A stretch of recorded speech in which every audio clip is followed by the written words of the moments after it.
할렐루야. 우리 자업도 인사하겠습니다. 사랑합니다. 축복합니다. 예, 다시 한번 인사합니다. 여기가 축복의 자리입니다. 예, 우리 박 권사님 오셨어요. 한번 손 좀 한번 이렇게 저 뒤에 보십시다. 우리 박 권사님 오시. 좀 늦었어요 오늘. 예, 예. 권사님 또 1년 잘 이겨내시고 내년에는 꼭 특송하세요. 네, 그래 감사합니다. 거기 끄떡이셨어요. 여러분, 오늘은 성령 강림 주일이면서 또 우리가 러브 투게더 홈커밍 데이로 또 이렇게 선포하는 주일입니다. 여러분, 교회가 태동하게 된 것은 마가의 다락방에 120문도에게 성령 하나님께서 임하셨습니다. 성령님께서 임하셨어요. 그리고 나서 수많은 사람들이 새로운 삶을 시작하게 되고 새로운 하늘 비전을 발견하게 되었습니다. 우리가 잘 아는 예수님의 제자들이 바뀌어지게 되었습니다. 또 예수님을 믿고 따르는 사람들이 새로운 비전을 발견하게 되고 그들이 놀라운 삶을 살아가게 된 것을 우리는 성경을 통해서 알 수 있습니다. 오늘 그 성령님을 우리가 기념해서 성령 강림 주일로 지키게 되고 또 교회가 시작하게 된 역사가 바로 오순절 사건이라고 하는 것은 너무나 우리가 잘 알고 있습니다. 특별히 오늘 본문 말씀은 부활하신 예수님께서 제자들에게 주신 바로 최후의 명령, 또 다른 말로 지상 명령, 또 다른 말로 위대한 명령, The Great Commission, 아주 큰 명령, 위대한 명령을 우리 주님께서 부활 승천하시기 직전에 우리에게 주셨다라고 하는 거예요. 여러분, 이 명령이라고 하는 것은 단순한 권면이 아니에요. 이것은 우리 주님께서 우리에게 주신 강력한 명령이라고 하는 사실을 여러분 기억하시기를 바랍니다. 오늘날 교회는, 오늘날 구원받은 성도들이 본질적인 사역을 하지 못하고 다른 거에 정신이 팔려 또 애매모호한 삶을 살아가는 것을 볼 수 있어요. 심지어는 교회도 마찬가지예요. 왜 교회가 필요한 것입니까? 교회는 본질적인 사역을 찾아서 그 본질적인 사명을 감당해야 되는 것입니다. 오늘 본문에 보았더니 한 가지 먼저 생각해야 받을 것은 오늘 본문 앞서서 16절에 보면은 이 위대한 명령을 누구에게 주시고 있어요? 11절에 한번 봐보겠습니다. 16절, 28장 16절 우리 함께 합독합니다. 시작. 11 제자가 갈릴리에 가서 예수에게 지시하신 산에 이르러. 여러분, 예수님의 제자가 총 몇 명이었죠? 원래는 12명이었어요. 그런데 지금 오늘 본문에 봤더니 11 제자에게 바로 갈릴리에 가서 지금 명령하고 있는 모습을 보게 됩니다. 이 12제자 공동체의 이 가슴을 정말 찌르는 어떤 고백의 기록이라고 할 수 있어요. 그런데 실은 12명의 공동체를 향한 예수님의 그 위대한 명령이어야 되는데 12명이 되지 않고 11명의 제자에게 지금 예수님께서 명령하고 있다는 것을 마태라는 저자가 지금 기록하고 있어요. 우리가 왜 한 명이 빠진지는 너무나 잘 알고 있어요. 그 한 명이 누구입니까? 예수님을 팔아넘긴 바로 가룟 유다라는 거예요. 가룟 유다는 예수님의 제자들 가운데 배신자였습니다. 그는 최후에 그의 삶이 어떻게 종결되었나요? 목매어 죽게 되었습니다. 제자 공동체를 떠나게 되었어요. 가룟 유다가 되지 말라는 어떻게 보면 경고의 말씀일 수도 있고 또 이 명령에서 죄되는 사람이 되지 마라. 땅끝까지 이르러 증인된 삶을 살아가야 된다는 것이 바로 오늘 예수님께서 오늘 우리들에게 주시는 말씀입니다. 그런데 이 위대한 명령이 쓰여지는 그 장소가 선포되어지는 장소가 어디입니까? 우리가 알고 있기로는 사실은 기독교 역사에서 예루살렘 하면 얼마나 중요한 장소입니까? 예수님께서 태어난 장소가 어디예요? 바로 베들레헴이에요. 예루살렘의 바로 근처예요. 예루살렘에서 태어났어요. 그리고 우리 예수님께서 어디에서 죽으셨어요? 예루살렘에서 십자가에 죽으셨어요. 우리 예수님께서 어디서 부활하셨어요? 예루살렘에서 부활하셨어요. 또 예수님께서 기독교의 탄생을 알리는 그 오순절 사건이라고 하는 것이 어디에서 일어났습니까? 예루살렘에서 일어났다라고 하는 거예요. 그래서 보면은 예루살렘 하면은 이 예루살렘이라고 하는 것은 아주 어떻게 보면 예수님과 아주 직결된 당신의 태어남과 죽으심과 부활하심과 오순절의 성령의 역사하심 이 모든 것을 봤을 때 예루살렘은 아주 중요한 장소임에 틀림이 없어요. 그런데 우리 예수님께서 지금 이 마지막 최후의 명령, 위대한 명령을 하고 있는 장소가 어딘가니? 오늘 16절에 봤더니 11 제자가 갈릴리에 가서, 어디입니까? 갈릴리라고 하는 곳이에요. 갈릴리. 여러분, 이 갈릴리라고 하는 것이 어떠한 곳입니까? 로마에서부터 착취당한 땅이 갈릴리입니다. 수많은 민중들이 억압받았던 장소가 바로 갈릴리예요. 그리고 마태복음 4장 18절에 보았더니 이 갈릴리를 가리켜서 이방의 갈릴리여라고 성경은 기록하고 있어요. 다시 말하면 유대의 거짓 종교로부터 기만당하고 살던 그 민중이 있었던 곳이 어딘가 하니 바로 갈릴리였다라고 하는 것입니다. 그런데 우리 주님께서는 당신의 마지막 최후의 명령을 내린 이곳이 바로 갈릴리였다라고 하는 것입니다. 여러분, 모든 민족에 가서 제자 삼으라 했어요.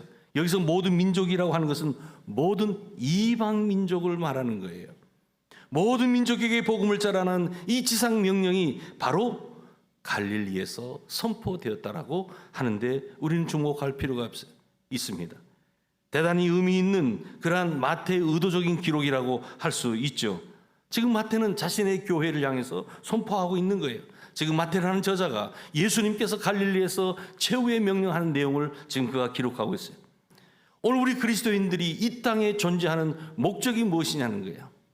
오늘 우리 구원받은 성도들이 이 땅에 존재할 또한 이유가 무엇이고, 또 오늘 우리 이 교회가 어떻게 사역을 감당해야 될 것인가를 오늘 본문은 우리들에게 아주 명확하게 선명하게 우리들에게 말씀해 주고 있습니다. 여러분, 초대교회는요 대그룹이 함께 모여서 하나님을 찬양하며 경배했어요. 뿐만 아니라 아주 소그룹, 이 소그룹들이 또 함께 모여서 귀한 사역들을 전개해 나갔습니다. 그래서 그들은 예배의 영광을, 함께 모여서 예배의 영광을 잃지 않기 위해서 그들은 몸부림쳤어요. 또한 자신들의 어떤 가정을 교회의 문으로 열고 그곳에서 함께 소그룹으로 가정에서 그 셀 가족들이 함께 모여서 예배를 드렸다라고 하는 거예요. 셀교의 비전이 바로 이 초대교회에 있었다라고 하는 것입니다. 독수리가 두 날개로 비상하는데 분명한 목적이 있죠. 여러분, 하늘을 비상하기 위해서는 두 날개가 활짝 펴져야 되는 거예요. 한쪽 날개만 졌다 보면은 그 자리에서 뱅뱅 돌 수밖에 없어요. 먹이를 낚아채기 위해서는 두 날개를 활짝 펴야만 했던 거예요. 소중한 영혼을 하나님 앞으로 인도하기 위해서는 바로 이 땅에 존재하는 모든 교회가 또 성도가 두 날개를 활짝 펴야 되는 거예요. 이 대그룹의 날개와 이 소그룹의 날개가 활짝 펴져야 된다라고 하는 거예요. 그때 이 땅에 교회가 존재하게 되고 또한 이 땅에 성도들이 존재하는 이유, 목적을 발견하게 된다는 것입니다. 여러분, LA 가면은 윌로 크릭 세들백 교회가 있어요. 거기 보면 리고레 목사님이 담임으로 사역을 했었던 곳인데 그 교회는 평신도 사역자가 더 많아요. 유급 교직원들보다 평신도 사역자들이 참 많아요. 그래서 그 교회는 아주 소그룹이 너무나 잘 돼 있어요. 예배, 친교, 전도, 선교, 봉사, 또한 그곳에서는 여러 많은 다양한 어떤 교제들이 아주 균형 잡힌 그러한 교회의 모습을 가지고 있었어요. 또한 미국 저기 시카고에 가면 또한 그 윌로우 크릭이라고 하는 그 교회가 있어요. 그 교회 보면은 그 교회도 역시도 이렇게 나름대로의 교회가 해야 될 교회의 기능을 아주 균형 잡히게 사역들을 잘 하고 있는 그러한 모습을 보게 됩니다. 여러분, 우리 교회 주양교회는 건강한 교회가 되어야 될 줄로 믿습니다. 행복한 교회가 되어야 될 줄로 믿습니다. 건강한 교회는 목적을 잃어버리면 안 된다는 거예요. 교회는 분명한 방향을 가지고 나가야 된다는 거예요.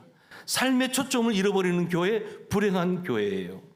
존재의 초점을 잃어버리는 성도 교회, 불행한 성도, 불행한 교회예요. 그래서 교회가 보다 건강한 교회 되기 위해서는 바로 분명한 삶의 목적이 있어야 된다는 거예요. 그리고 그 목적을 이루기 위해서 우리가 감당해야 될 사명을 바로 인식해야 된다라고 하는 거예요. 여러분, 오늘 본문은 우리들에게 답을 말해주고 있습니다. 교회는 잃어버린 영혼을 건지려는 그 열정이 있어야 된다는 거예요. 예수님께서 이 땅에 오셔서 하셨던 3대 사역이 있었어요. 그 3대 사역 중에 하나가 뭐예요? 귀신을 쫓는 일이었어요. 축사 사역을 하셨어요. 두 번째, 병 고친 자들을 고쳐주셨어요. 그 다음에 그들에게 어떻게 했어요? 복음을 또한 전하는 일을 했어요. 이것이 3대 사역이었어요. 오늘 우리 구원받은 백성들, 우리 교회가 해야 될 일은 바로 이 사역을 해야 되는 거예요. 악한 어둠의 권세들에게 우리가 예수의 이름으로 물리치는 영적인 전쟁을 선포하고 나아가야 되는 거예요. 또 하나는 여러 가지 많은 영적, 육적, 심리적인 또한 그러한 질병 가운데 있는 이들을 위해서 우리가 치유 사역을 감당해야 되는 거예요. 또 하나, 복음을 전하는 것. 이 복음의 열정이 우리 가운데 불타오 올라야 된다는 거예요. 지금도 그리스도의 푸른 계절이 임하될 땅에 아직도 황무지와 같은 그러한 여러 민족 종족들이 많이 있어요. 아니, 우리 가족 가운데도 주님을 알지 못한 상태에 지금도 살아가고 있는 안타까운 식구들이 있다라고 하는 거예요. 여러분, 오늘 본문에 나와 있는 말씀을 한번 잘 보십시오. 또한 사도행전 1장 8절에 우리 주님께서 말씀하셨던 것, 땅 끝까지 이르러 내 증인되라고 하면서 예루살렘과 온 유대와 사마리아와 땅 끝까지 이 전도의 단계가 있죠. 예루살렘, 우리의 가족을 먼저 보라는 거예요. 유대, 내가 살고 있는 아파트, 내가 살고 있는 그 주거 환경, 나의 직장, 그걸 좀 한번 보라는 거예요. 사마리아, 이제는 다양한 도시와 여러 민족들을 향해서 땅끝까지 복음을 전하라는 이 전도의 단계가 있어요. 특별히 이번 로브투게더는요, 여러분, 우리가 두 사람이 한 조가 되어 보십시다. 마가복음 4장에 보면 둘씩 우리 주님께서 내보냈다라고 말씀하셨어요. 혼자는 내려온가 봐요. 혼자는 때로는 여러 가지 일들을 사역할 때 또 여러 가지 많은 것들이 엄습할 수 있어요. 그래서 먼저 두 사람이 한 조가 되는 거예요. 예수님께서도 바로 사역을 감당할 때 두 사람이 한 팀이 되어서 전도하러 파송했던 것을 볼 수가 있습니다. 여러분, 주님께서 우리에게 맡겨준 이 가장 중요한 사명을 감당하기에 이번 한 주간 여러분 기도하는 가운데 나의 전도 파트너를 여러분 세워보시기를 바랍니다. 부부가 될 수가 있어요. 또 내가 함께 부서에서 일하는 그 식구가 될 수 있어요. 나의 쌀 가족 누군가와 함께 내가 이번에 한 영혼을 주님께로 전도하리라 함께 또 파트너를 정할 수가 있어요. 근본에 우리 로브투게더 홈커밍 데이, 여러분 장기 결식자를 한번 찾아보셨어요? 그동안에 보이지 않는 성도들 보이면 여러분들이 한번 기도하는 가운데 하나님께서 여러분들에게 분명히 귀한 마음을 품게 해 주실 거예요. 그 성도를 위해서 기도하시기를 바랍니다. 예비된 바로 귀한 성도인 것입니다. 또한 새가족으로 오셨지만은 정착하지 못하고 또 뜸한 성도들이 있어요. 여러분, 그들도 마찬가지예요. 내가 전도했는데 아직 정착하지 못했다라면, 아직 교회에 나와서 매주 예배 드리지 못한 성도들이 있다면 여러분 또 다시 관계를 맺으면서 그분들을 모시고 오시기를 바랍니다. 이러한 이 여정을 통하여 하나님께서 오늘 우리에게 귀한 사명을 감당하라고 명령하고 있는 것입니다. 여러분, 그렇습니다. 근본 성령 강림 주일을 맞이해서 우리가 해야 될 가장 강력한 사역이 있다면 성령이 임하시면 너희는 땅끝까지 이르게 된다는 거예요. 증인된 삶을 살아가게 된다는 거예요. 이 본질적인 사명을 여러분 꼭 잃지 마시기를 바랍니다. 세계적인 컨설턴트인 피터 드러크라는 사람이 이러한 말을 했어요. 여러 교회를 향하여 충원의 말을 남겼는데, 너무 많은 일, 너무 열심히 하려 하지 말고 올바른 일을 하라. 너무나 많은 일을 너무 열심히 하려고 하지 말고 선택과 집중을 하라는 거예요. 교회가 해야 될 가장 중요한 일은 복음 전도라고 하는 거예요. 이 복음 전도, 가장 우리들에게 있어서 해야 될 가장 중요한 타겟, 이 10점짜리 이 올바른 일을 하라는 거예요. 교회가 해야 될 바른 일, 교회가 해야 될 올바른 일이 무엇인가를 발견하는 것.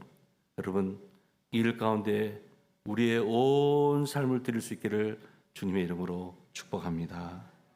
오늘 본문 19절에 들어갈 때 그러므로라고 시작해요. 그러므로 무슨 말입니까? 그동안에 이제 복음서에서 쭉 쓴 내용들이 있었을 거 아니에요, 마태복음에. 그런데 그러므로 이제는 이 본문을 큰 결론으로, 이제는 대결론으로 이제 마무리 짓는다는 거예요. 그러면서 예수님께서 마지막 이 11 제자에게 또 오늘 우리들에게 주시는 최후의 명령, 위대한 명령이 있어요. 그 명령이 무엇입니까? 그러므로 우리 함께 19절과 20절 합독해 보겠습니다.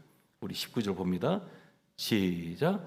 그러므로 너희는 가서 모든 민족을 제자로 삼아 아버지와 아들과 성령의 이름으로 세례를 베풀고 내가 너희에게 분부한 모든 것을 가르쳐 지키게 하라. 볼지어다 내가 세상 끝날까지 너희와 항상 함께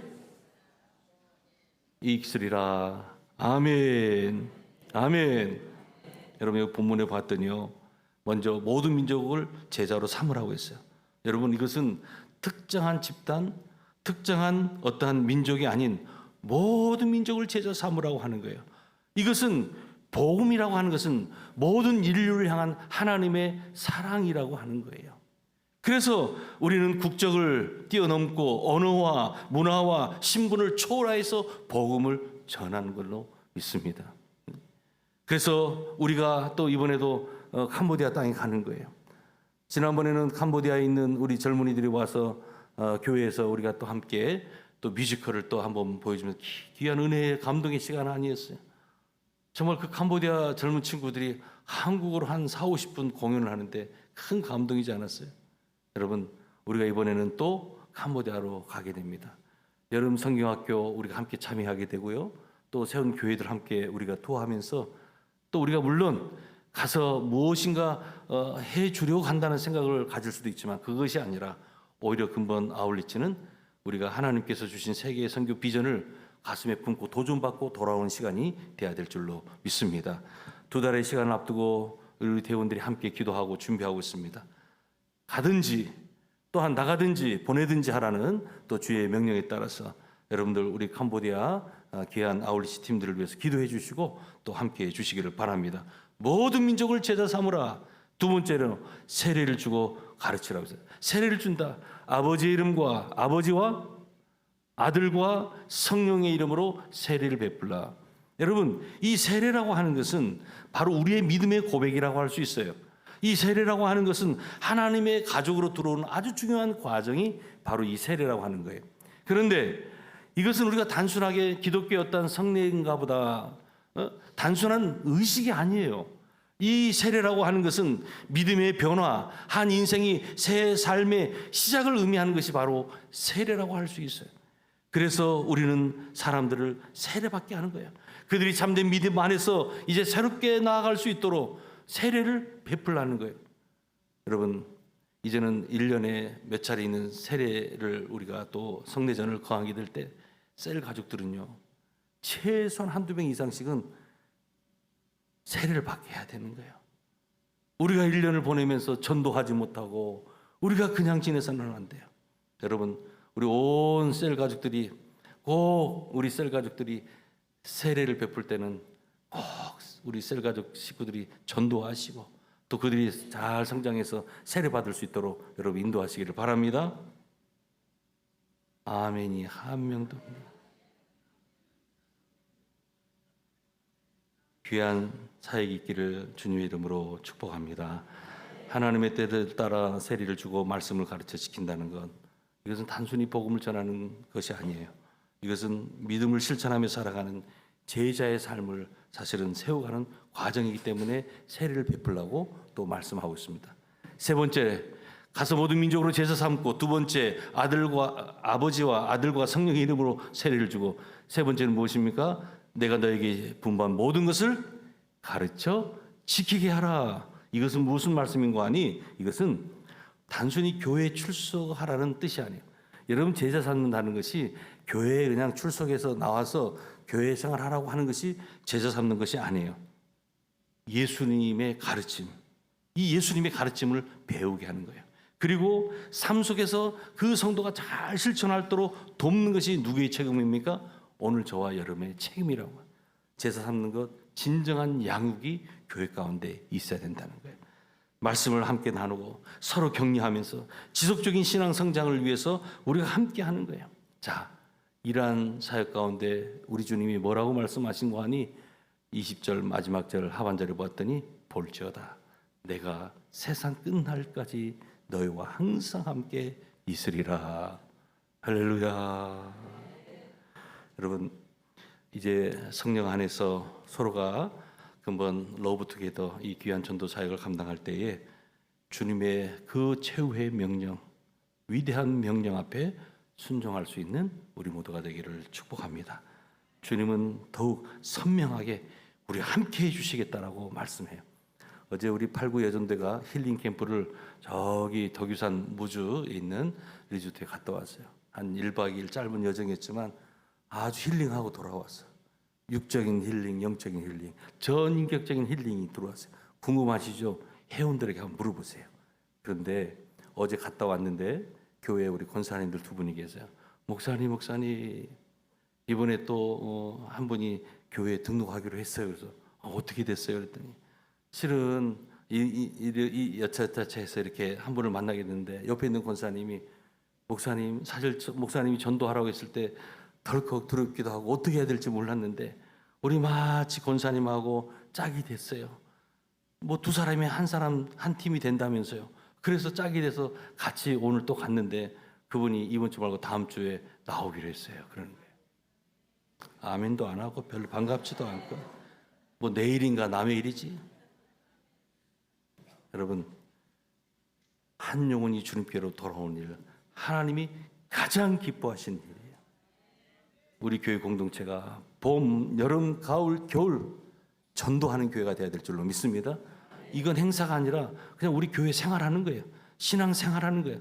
처음이라서 막 부딪히고 힘들고 아이고 저 김영호 목사 와가지고 우리 교인들을 달달 볶고 너무 힘들다고 하는데 여러분 이것이 하나님이 가장 기쁘게 생각한 일인 줄 믿으시기를 바랍니다. 그리고 지루하게 안 할 거예요. 아주 재미나게 할 거예요. 여러분들 믿고 순종하고 따르시기를 바랍니다. 셀 가족 모이면요 수근수근 하지 마세요. 전도한다 그러면 어떻게 해야 돼요? 야, 또 하나님이 우리에게 얼마나 큰 은혜와 복을 주시려고 그냥 믿고 기도하고 함께 참여하면 되는 거예요. 아시겠죠? 목사님은 분위기 파악도 못해. 6월 7월 얼마나 더운데 이걸 시작한다. 내가 예수로 명하노니 전도를 방해한 어둠의 세력은 떠나갈지어다. 여러분 이번에 열심으로 우리 기쁘게 행복하게 한 영혼을 주님께로 인도할 수 있기를 주님의 이름으로 축복합니다. 자, 저를 한 번만 따르세요. 구호 준비하면 뭐라고 해요? 여기가 세상입니까? 할렐루야 하셔야지. 구호 준비. 전도 할 수 있다. 내가 전도하면 여러분도 할 수 있다. 아시겠죠? 자, 구호 준비. 전도 할렐루야. 다 일어나시겠습니다.